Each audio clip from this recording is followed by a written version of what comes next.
4 saat benar dikerjakan, maka Allah seketika akan mengabulkan doa yang dimintakan. Jadi saya pernah ajarkan ada 4 posisi dalam sholat, kalau benar cara mengerjakannya, maka seketika doa bisa dikabulkan tanpa tertunda. Yang 3 sudah saya bahas saat berdiri, yang kedua saat ruku, saya sudah bahas dengan dalilnya, teorinya dan contohnya. Ketiga saat sujud, kita telah uraikan bahkan diulang sampai 2 kali di pertemuan lalu. Dan yang keempat sesaat sebelum salam. Ini materi kita nanti dia akan datang. Kemudian bahasan terakhir yang ketiga, amalan pasca sholat, apa yang dikerjakan saat setelah salam. Jadi begitu assalamualaikum, assalamualaikum, amalan apa yang dituntun oleh Nabi untuk dilakukan. Yang saat dikerjakan, saat itu pun ada bonus doa bisa dikabulkan. Yang menarik, Nabi langsung mengajarkan doanya. Di begitu doanya akan dikabulkan, apa yang harus dibaca? Nah, nanti ada bacaan yang saat dibacakan, maka turunlah berbagai kemuliaan. Kan? Itu indah. Jadi kalau ada teman kita baru mengenal jilbab, jangan dicela. Anda mungkin sudah duluan, tapi iman dia luar biasa sampai berjuang mengatasi lingkungannya. Itu nggak mudah. Jangan dikira mudah loh bagi orang yang berhijrah kemudian untuk merubah kebiasaan, tidak mudah. Justru di situ levelnya sudah meningkat. Maka dorong, ajak lagi, gabungkan komunitas. Teman-teman juga demikian. Jangan dikira orang mau datang ke pengajian itu mudah. Mungkin dia baru pemula, tapi boleh jadi derajatnya di sisi Allah lebih tinggi dibandingkan orang yang telah terbiasa. Makanya ada rumus dalam hadis bahkan di Al-Quran yang saya sering kumpulkan dalam kalimat indah. Allah lebih mencintai pelaku maksiat yang tobat dibandingkan orang soleh yang tidak pernah merasa salah.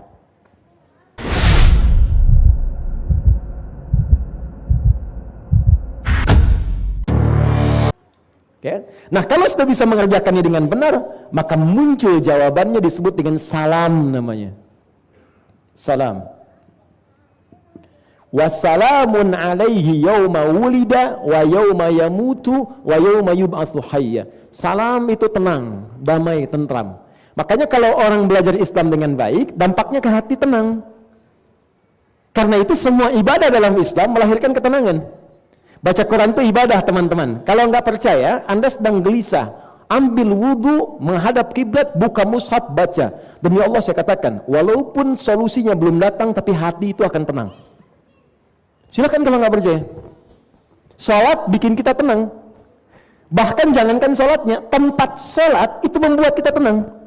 Dan puncak kiblat itu di Ka'bah. Makanya orang sebanyak apapun masalah, di depan Ka'bah itu bisa hilang persoalan itu. Keluar air mata aja.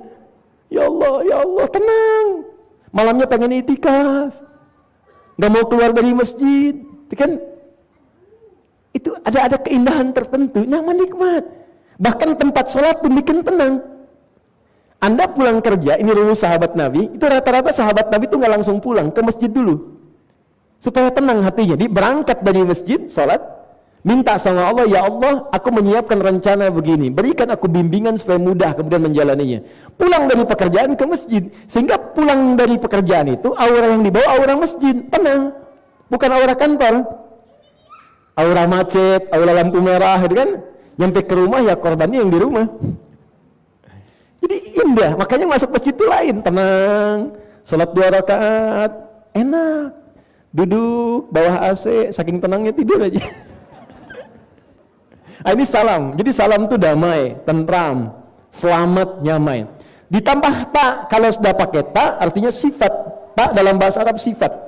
Salamah. Salamah itu diserap ke bahasa Indonesia menjadi selamat. Selamat itu dari kata salam. Damai, tentram, nyaman, aman. Selamat pagi. Mudah-mudahan pagi ini Anda damai, tentram, selamat, nyaman. Selamat siang, selamat sore. Kita lebih umum, assalamualaikum. Tak terbatas dengan waktu. Semoga salam semua keselamatan, baik pagi, siang, sore, malam, sampai kapanpun melekat kepada Anda dalam kebaikan. Wa rahmatullah wabarakatuh. Itu kalimat. Ada yang sikap hormat di militer, hormat, ya?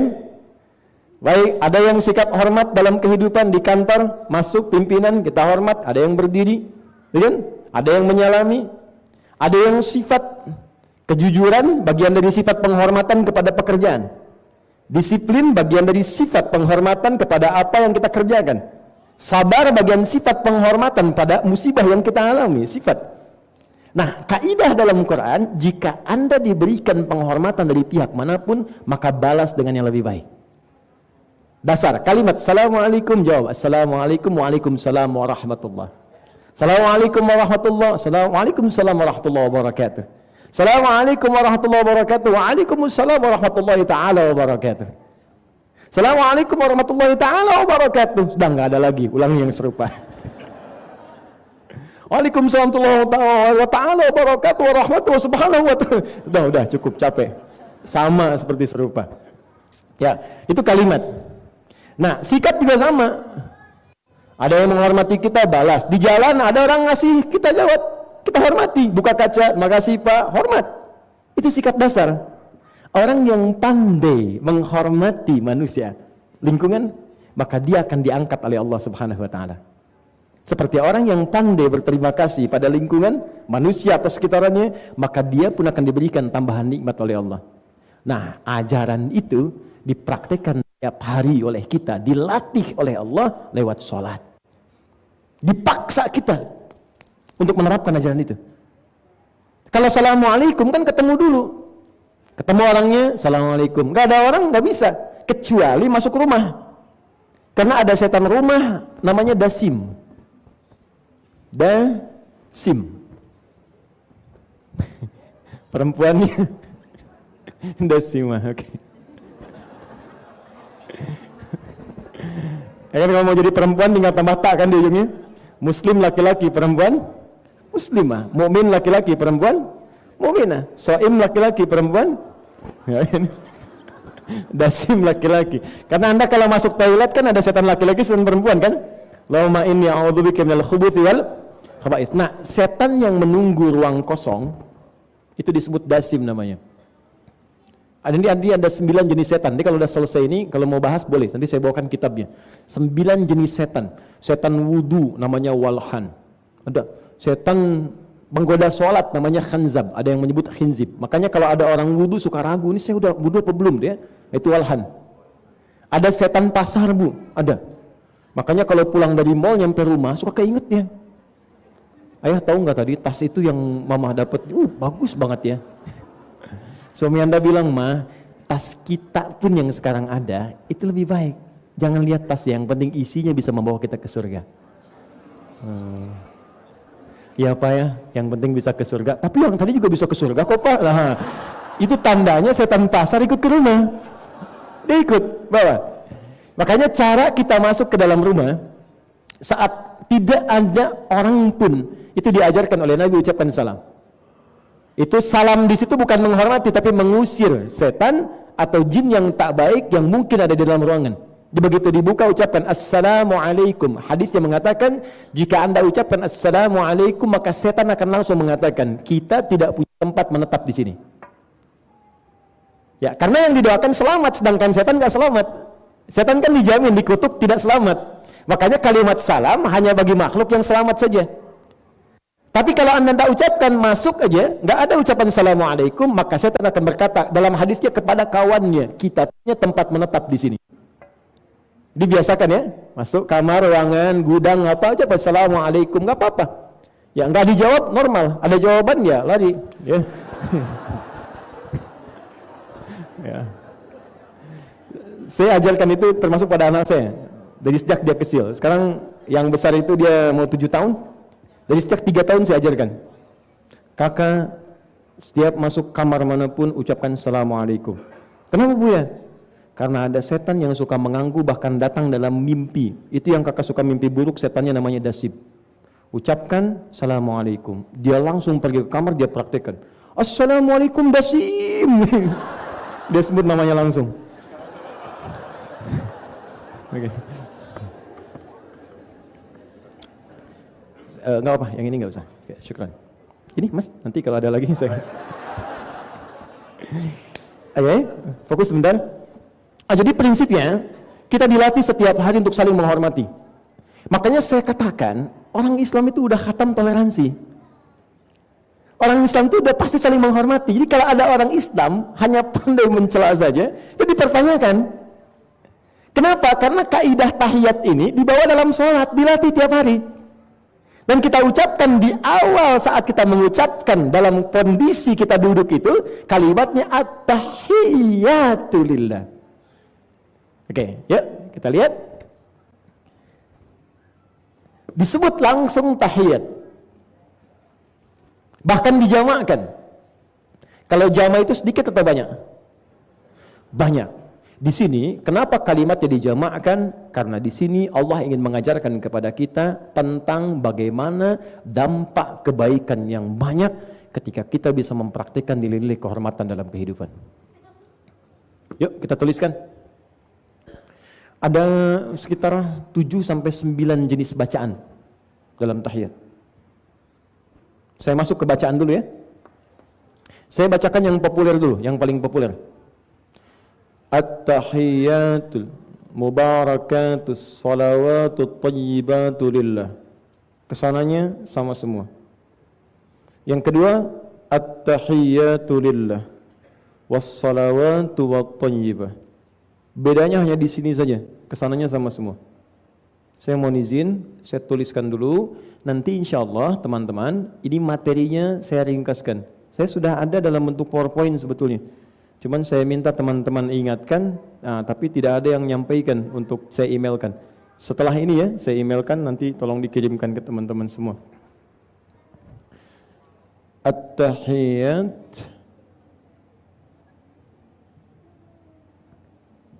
lillah, satu.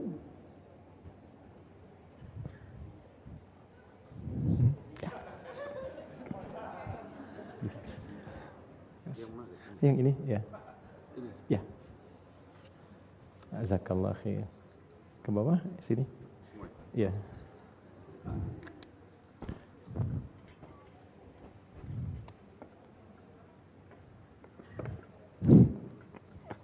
Cukup, makasih.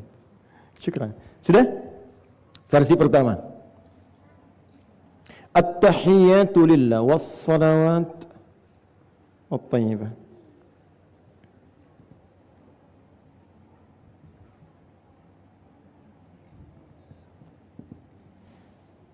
Saya kasih titik 3 karena nanti semua versinya sampai di sini sama semua. Assalamualaikum ayyuhan nabiy wa rahmatullahi wa barakatuh. Assalamualaikum wa ala ibadillahis shalihin. Sama semua. Bedanya cuma di awal saja. Yang kedua, versi kedua, ya, antara Ibnu Abbas dengan Ibnu Mas'ud, dua-duanya sama. At-tahiyyatul mubarakatus salawatu tayyibatu lillah.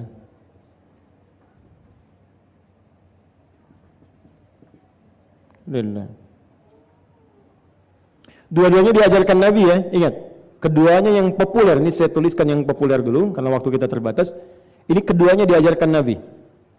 Keduanya sahih. Enggak ada hubungan sama NU dan Muhammadiyah. Zaman Nabi belum ada, dia nggak ada dengan kelompok tertentu, semua sama, tinggal mana yang mau kita pilih. Cuma esensi yang harus kita pahami. Perhatikan baik-baik. Masih ingat ini bentuk jamaah atau tunggal? Yang ini? Jamaah ya, tunggalnya ini kan? Nah, sekarang perhatikan. Ketika kita sholat, kita katakan pakai alif lam. At-tahiyyatu, lalu menggunakan kalimat Allah lillah. Ini pasti ada nih. Walaupun mau ditaruh di sini atau di akhir seperti yang ini, at-tahiyyatul mubarakatus salawatut thayyibatu lillah, mesti ada kalimat ininya. Sekarang perhatikan baik-baik. Alif lam yang terletak di awal kalimat tahiyat ini disebut di ilmu nahwu gramatikal bahasa Arab dengan alif lam istighraq. Seperti alif lam dalam alhamdulillah. Artinya menunjuk pada satu hal yang luas tanpa batas, komprehensif. Diterjemahkan dengan kata segala atau semua. Seperti kita katakan alhamdulillah, semua segala pujian hanya milik Allah. Oke. Sekarang fokus. At at-tahiyyat, maka cara menerjemahkannya semua bentuk penghormatan itu. Segala bentuk penghormatan itu, kalaupun ada, lillah, maka semuanya arahkan kepada Allah. Agungkan Allah. Jadi kalaupun kita mendapatkan penghormatan, hakikatnya yang kasihkan Allah. Kalau Allah tidak melembutkan orang di hadapan kita untuk menyapa kita, dia nggak akan menyapa. Kalau Allah tidak menjadikan kita mendapat kedudukan itu, nggak akan jadi. Kalau Allah nggak titipkan harta, untuk dengan harta itu kita diangkat derajat di masyarakat, nggak akan jadi. Karena itu pada hakikatnya semua penghormatan itu akan kembali kepada Allah. Karena Allah yang telah tetapkan. Karena itu, ini ajaran dalam Islam, jikapun ada yang menghormati kita, karena harta kah, karena ilmu kah, karena kedudukan kah, maka arahkan semua penghormatan itu kepada Allah. Jangan disimpan di sini. Karena kalau disimpan di sini itu yang paling bahaya. Itu yang bisa menyebabkan sombong dengan kedudukan, ria dengan harta. Bahkan ilmu. Karena itu ketika Nabi Sulaiman alaihissalam disanjung karena kedudukan tingginya, bisa menaklukkan awan, awan kinton dan lain sebagainya, bisa menggerakkan dan mengatur jin, bisa mengekang setan, bisa bicara dengan semut, ya, dan seterusnya dengan burung. Maka ketika dipuji, dihormati, apa kalimatnya? Hadza min fadli rabbi. Ini semua karena Allah. Kalau Allah nggak tetapkan, saya nggak ada apa-apanya. Nabi Muhammad SAW ketika mendapatkan semua bentuk pujian, semua diserahkan kepada Allah. Semua lillah, lillah, lillah. Bahkan merendah diri. Coba di Al-Bukhari nomor hadis 2008 dari Sayyidah Aisyah. Ketika beliau ditanya oleh 3 orang sahabat, Hudzaifah al-Yamani, Abdullah bin Mas'ud, dan Ubay bin Ka'ab radhiyallahu ta'ala anhum jami'an, bertanya pada Sayyidah Aisyah bagaimana keadaan salat malam Nabi. Kaifa salatun Nabi sallallahu alaihi wasallam fil lail? Apa jawab Sayyidah Aisyah? La tas'alu an husnihinna wa tulihinna. Tolong jangan tanyakan bagus dan panjang bacaan beliau. Saya aja kadang enggak kuat. Pernah saya kemudian mengenai bagian tangan itu dengan kaki Nabi, terbangun. Saya melihat sudah bengkak. Begitu beliau salam, saya tanya, ya Rasulullah, bima ma'na bima hakadha. Kenapa mesti seperti ini? Alam takun madmunan, dihormati, dipuji. Bukankah engkau sosok yang sudah dijamin surga? Alam takun ma'suman, bukankah engkau sosok yang dijaga dari maksiat? Enggak pernah salah, dijaga. Apa jawab Nabi? Nabi turunkan statusnya dan menaikkan Allah. Afala akunu abdan syakura.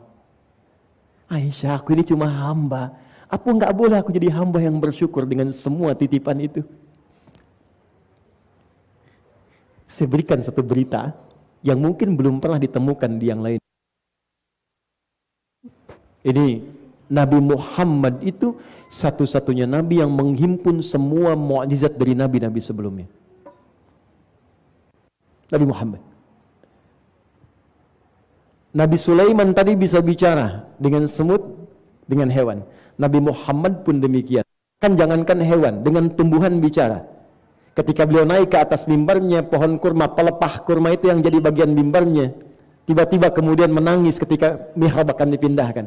Kata Nabi, kenapa engkau menangis? Aku khawatir engkau tidak menginjakku lagi ya Rasulullah. Kata Nabi, engkau akan bertahan di sini atau ingin bertemu aku di surga? Aku ingin dihidupkan di surga nanti.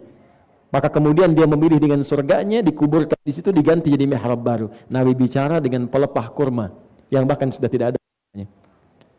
Dalam riwayat Nabi pernah bicara dengan keledai. Beda versi dengan riwayat Syiah. Ketika masuk bukan sebuah keledai, ditanya oleh Nabi SAW, sedang berdialog. Kata keledai itu, aku adalah keledai yang memang siku ditumpangi oleh para nabi sebelumnya. Bicara. Ya, jadi semua mukjizat-mukjizat sebelumnya dihimpun pada diri Nabi SAW. Tapi semua itu tetap ketika dihormati, diangkat Nabi, diangkat Allah. Afala akunu abdan syakura. Aku ini cuma hamba. Apa aku enggak boleh mensyukuri semua nikmat ini? Lalu siapakah Anda yang bukan Nabi? Bukan Rasul? Belum jelas surga, hisab menegangkan, amalan masih berantakan. Baru sedikit pujian sudah meningkat luar biasa. Ya, Masya Allah, kemarin tuh aktingnya bagus banget ya di film itu. Iya sih, tapi memang latihannya mesti berat ya. Allah yang memilih, mungkin bisa Allah menetapkan yang lebih baik daripada saya. Masya Allah ya, anaknya luar biasa, hafal Quran, bagus di sekolah, nilainya bagus-bagus, semua karena Allah. Bisa Allah berkehendak pada perempuan manapun. Ya walaupun saya juga berusaha sih, malamnya saya ajarin, udah gak usah ditambahin. Itu nambah.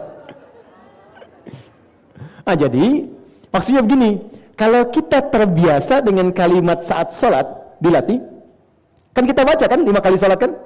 Subuh baca kan? Sekali. Oke, zuhur 2 kali. Asar 2 kali. Maghrib 2 kali. Isya 2 kali. Kita baca terus 9 kali kita tahiyat, dilatih 9 kali sehari untuk menghormati. Ini makanya orang Islam itu kalau benar sholatnya, dia tidak kemudian terjerumus dalam nilai-nilai pujian yang tidak nyata. Tidak maruk pujian, tidak maruk pengangkatan, biasa saja. Jadi kalaupun kehilangan, biasa. Itu ajaran yang tinggi. Nah ini poinnya. Nah orang yang terbiasa memuji Allah subhanahu wa ta'ala, kemudian wassalawat. Salawat itu bisa berarti pujian, bisa berarti doa. Ini penghormatan, ini pujian. Tahu dari mana salawat bisa berarti pujian? Itu bisa Anda lihat di Quran surah kedua Al-Baqarah ayat 157. Ulaika alaihim salawatum min rabbihim wa rahmah. Orang-orang yang sabar saat diuji mendapatkan salawat dari Allah. Salawat kalau datang dari Allah itu bentuknya bisa pengabulan doa, bentuknya bisa rahmat, bentuknya bisa pujian. Tapi kalau salawat dari hamba kepada Allah atau salawat dari hamba kepada Rasulullah, itu bentuknya tiada lain kecuali pujian saja. Kita kan bersalawat kepada Nabi kan? Allahumma salli ala Muhammad wa ala ali Muhammad. Allahumma salli ala Sayyidina Muhammad. Itu pujian. Makanya orang yang salawat kepada Nabi dibalas oleh Allah karena mencintai Nabinya, turun rahmat Allah kepadanya 10 kali lipat. Awas, ada orientalis yang salah memahami Muhammad itu SAW masih butuh salawat dari hambanya, dari umatnya. Bukan, Anda salah baca. Jadi jangan sampai kesalahan Anda dalam memahami menyebarkan ketidaktahuan kepada orang lain. Bukan. Ini bukan bentuk doa. Bukan, ini bentuk pujian kami. Syukur kami Allah mengutus Nabi Muhammad. Kita bacakan Allahumma salli ala Muhammad. Ya Allah puji Nabi, kami menyayanginya, mencintainya, maka Allah jawab dengan rahmatnya. Itu poinnya. Jelas ya? Nah di sini kita bersalawat kepada Allah. Wassalawatu lillah. Ya Allah, semua pujian-pujian dalam hidup kami serahkan kepadamu. Makanya orang hamba yang beriman, yang berlatih salat setiap hari, tidak larut dalam pujian. Pujian itu melarutkan, kadang-kadang menghilangkan kesadaran. Hati-hati. Biasa saja dipuji, dan itu normal dipuji. Nabi dipuji, ya kita mungkin dipuji, orang lain mungkin mengangkat, ustadz juga kadang-kadang sama. Tapi kalau ustadz itu tidak benar dalam salatnya, atau tidak membangun kedekatan dengan Allah, itu bahaya juga. Terangkat lupa, ujung-ujungnya lupa ketika dia mengajar karena Allah. Ya sama. Maka dilatih supaya tidak kecewa dalam kehidupan, maka arahkan setiap pujian macam-macam lillah. Alhamdulillah ya Allah, Kau titipkan pada seorang hamba untuk mengakui apa yang aku kerjakan. Berikan aku istiqamah ya Allah. Baik. Wat thayyibat, dan semua jenis kebaikan. Harta termasuk kalangan thayyibat. Keturunan, istri, suami, pasangan termasuk thayyibat. Makanya ketika teman-teman mencari nafkah, dapat harta, terus dibelikan sesuatu, disebut thayyib. Jamaknya thayyibat. Buka kata thayyib pertama di Quran surah kedua ayat 168, paling kanan sebelah bawah di mushaf. Allahu Akbar. Saya lebih 11 menit, gak apa-apa? Tambah 15 menit ya, sedikit ya. Ya, supaya selesai dulu. Thayyib. Ya ayyuhan nasu kulu mimma fil ardi halalan thayyib. Hai manusia, silahkan bekerja, berkelana di bumi yang bisa engkau jangkau. Dapatkan dengan cara yang halal. Kalau sudah dapat itu, belanjakan yang thayyib. Silakan, yang baik-baik, yang dibutuhkan. Minuman yang menyehatkan. Makanan yang baik, pakaian yang baik, rumah yang baik, kendaraan yang baik. Silakan thayyib. Jamaknya thayyibat. Ditemukan di Quran surah kedua ayat 172. Paling kiri, agak sedikit ke atas. Ya ayyuhalladzina amanu kulu min thayyibati ma razaqnakum. Di makanan thayyibat, harta thayyibat, keturunan thayyibat. Jadi, ketika kita mengatakan at-tahiyatu lillah was-salawatu wat-thayyibat, mengajarkan kalau diberikan rizki, harta benda, keturunan, maaf, hal-hal yang kita dapatkan, maka jaga itu dengan baik, dengan pandai-pandai bersyukur kepada Allah Subhanahu wa taala. Serahkan pada Allah. Makanya kalau kita merasa itu titipan Allah, nggak akan digunakan pada yang aneh-aneh. Harta nggak akan dibeli yang haram, mustahil. Kalau Anda merasa itu titipan Allah dan tayyib itu, nggak akan digunakan pada yang haram. Membeli barang haram, minuman haram, makanan haram, mustahil. Pasti Anda akan konsumsikan pada hal yang baik-baik menurut Allah. Sama dengan yang ini. Ini tayyibat ada, tahiyat ada, salawat ada, tinggal berkah.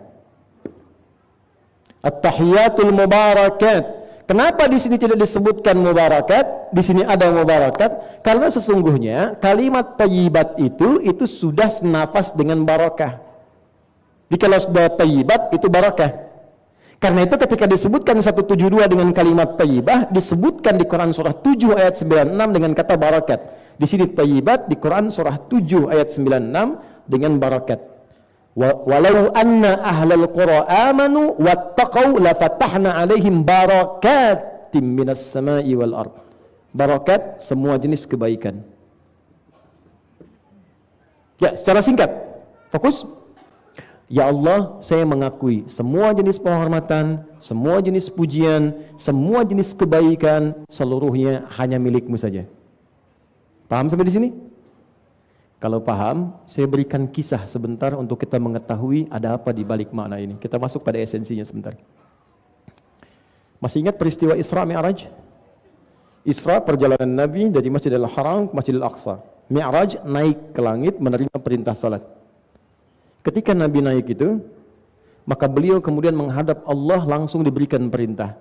Saat naik itulah kemudian Nabi langsung mengucapkan kalimat diajarkan oleh Jibril alaihissalam sebelumnya. At-tahiyatu lillah. Ya Allah, semua penghormatan hanya untuk-Mu. Wassalawatu wat-thayyibah. Semua kemuliaan kebaikan hanya milik-Mu.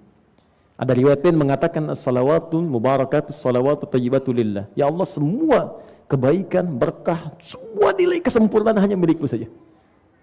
Maka dijawab oleh Allah dengan kalimat Assalamu alayka ayyuhan nabi wa rahmatullahi wa barakatuh.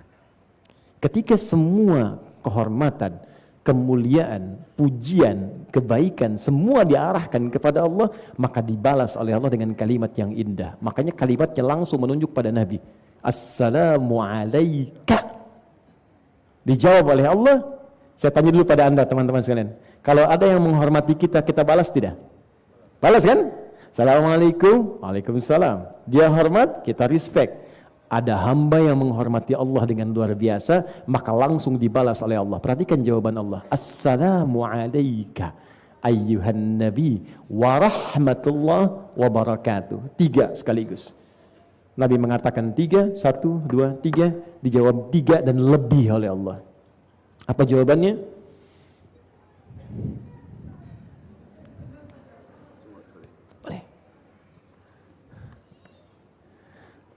Man masahal kitabata fis saburati fawasala lil ujuril katibiha. Siapa yang bisa menghapus apa yang dituliskan maka mendapatkan pahala dengan yang sama dituliskan. Ya. Hadis palsu.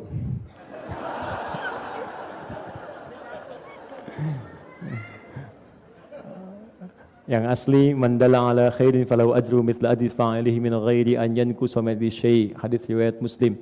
Siapa yang menunjukkan, memfasilitasi pada kebaikan, maka ia mendapatkan pahala yang sama dengan yang mengerjakan tanpa dikurangi sedikit pun. Ya, maka teman-teman yang share kajian, terus ada orang datang, tuh pahalanya dapat yang sama. Makanya bagi setiap kebaikan, bikin status yang bagus-bagus. Ya, sehari hadis saja 1. Ya, hadis mengajarkan berbuat baik dengan teman, hadis saling mendoakan, sampaikan aja. Atau dibuat umum, setelah itu bawahnya Nabi Muhammad, gitu. Teman-teman bisa baca semua. Dan ketika orang memahami itu, mempraktekkan itu, dan dia ingat kepada Allah karena tulisan itu, Anda mendapatkan pahalanya. Yang hebat kalau dia taubat atau ada syahadat, kemudian dia beramal soleh, maka semua amalan dia sampai wafat itu mengalir pahalanya juga untuk Anda. Ya, makanya daripada tulis yang aneh-aneh, kenapa nggak nulis yang baik-baik? Ya, oke. Assalamualaikum. Saya berhenti di sini. alaika ayuhan nabi. Teman-teman fokus ya, karena saya mengumpulkan beberapa kitab untuk membahas ini. Wa rahmatullah wa barakatuh. Oke, sini dulu. Fokus. At-tahiyatu lillahi, ya Allah, semua penghormatan hanya milikmu, semua pujian-pujian, semua kebaikan ya Allah. Maka dijawab oleh Allah, engkau menghormati, memuji Allah tanpa batas, memberikan semua kemuliaan diserahkan pada Allah. Maka dijawab oleh Allah, assalamu alayka, aku berikan semua jenis salam padamu Muhammad. Masih ingat tadi salam? Kedamaian, ketentraman, kebahagiaan, semua jenis kemuliaan. Makanya ketika Nabi Musa, masih ingat, akan menghadap Fir'aun berdakwah, masih ingat doanya di surat Taha, Rabbi syrahli sadri wa yassirli. Perhatikan, Nabi Musa berdoa dikabulkan. Nabi Muhammad tidak minta, diberi. Nabi Musa minta, Rabbi syrahli, berdoa dikabul. Nabi Muhammad gak minta, turun ayat, alam nashrah laka sadrak. Lihat kalimat Nabi Musa ya, Rabbi syrahli, ishrah sadri. Nabi Muhammad, alam nashrah, ishrah laka sadrak. Sebelum minta sudah Allah kasih. Nabi Musa minta, wa yassirli amri, wa yassirli amri. Nabi Muhammad, wa nuyassiruka lil yusra. Jadi Nabi sebelumnya minta baru diberi. Nabi Muhammad tak minta, dikasih. Itulah salam. Assalamu alayka, aku jamin untukmu, hei Nabi, statusnya diangkat oleh Allah. Baik, saya terangkan dulu. Wa rahmatullah, dan rahmat Allah serta barakat, semua keberkahan, jenis kebaikan. Jadi Allah berikan 3 hal, kedamaian, ketentraman, kebahagiaan, rahmat. Rahmat itu teman-teman, kalau diberikan, itu puncaknya bisa ampunan dari bahkan dosa besar yang pernah dikerjakan. Quran surah ke-39 ayat 53. Quran surah 39 Az-Zumar ayat 53. Ini ayat diturunkan pada satu pelaku dosa besar, pernah berzina dia. Terus dia bingung. Dia pengen tobat, diterima enggak? Qul ya ibadiyalladzina asrafu ala anfusihim. Tiba-tiba yang Allah turunkan kalimatnya ternyata kalimat umum. Bukan cuma 1-2 perbuatan. Qul ya ibadiyalladzina asrafu ala anfusihim. Kata Allah, hei Muhammad, sampaikan pada umatmu yang telah berbuat israf dalam dosa. Israf itu perbuatan yang sudah lewat batas. Sudah ngoleksi semua jenis keburukan. Jadi kalau ada orang bohong saja, nipu saja, gibah saja, ini semua dikerjakan, israf, berlebih. Orang ke pernikahan, prasmanan sekali, dia nambah 10 kali, israf. Nah ini ada israf dalam dosa, jadi semua. Jadi orang israf tuh begini, kalau dia belum nyobain dosa orang, kayaknya belum lengkap. Dia udah nyobain begini nih, besok saya kerjakan, itu israf. Tiba-tiba cahaya Allah datang pada dirinya. Dan ingat pesan saya ya, semua orang yang pernah berbuat buruk pun dalam hidupnya akan selalu punya kesempatan mendapat hidayah Allah. Sampai nyawa di kerongkongannya. Fir'aun pun, Fir'aunnya, seburuk-buruknya, itu masih diutus oleh Allah langsung 2 orang nabi, Musa dan Harun, untuk meluruskan supaya balik lagi. Cuma memang Fir'aunnya nggak mau.